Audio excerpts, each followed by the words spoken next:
New tonight, a man says two women kidnapped him at gunpoint and forced him into sex work. Court records backing up the victim's story, and he's sharing it only on 13. ABC 13's Luke Jones is live at the Harris County Jail detailing those 6 days of terror, Luke. Yeah, and what a terror it was. So far, the only charges are aggravated kidnapping, but this man says in reality, he was really the victim of sex trafficking. Masterminded, he says, by a woman who called herself Cookie, operating out of a North Harris County motel. It was really ghetto. It was scary. A young man who still shudders when he thinks about all he endured.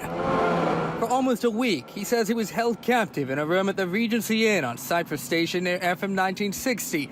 Forced, he says, to have sex for money. We're blurring his face to protect his privacy. It was a lot of crackheads, a lot of them, a lot of sketchy homeless people. A life, he says, he never imagined for himself. One the Harris County Sheriff's Office says he was sucked into October 18th.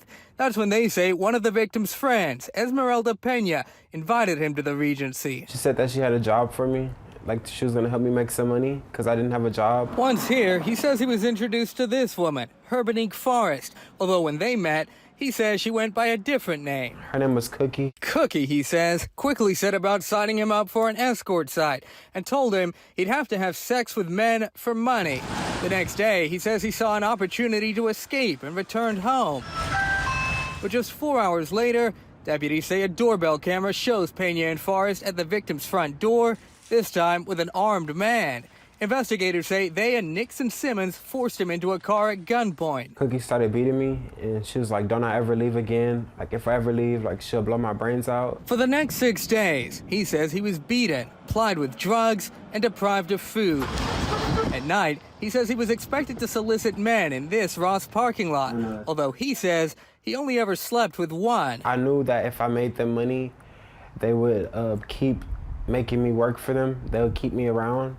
So I just tried not to sleep with anybody. Even so, he says the experience left him drained, and at one point, hoping Forrest would make good on an earlier threat. A couple of days in, I kind of wanted her to kill me. I told her to kill me, just get it over with. In the end, he says it was his aunt who saved him.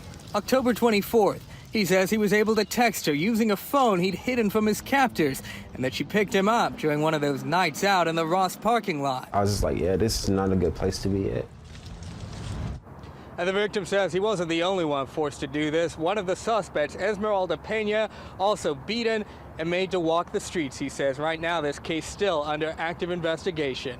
Live downtown, Luke Jones, ABC 13 Eyewitness News.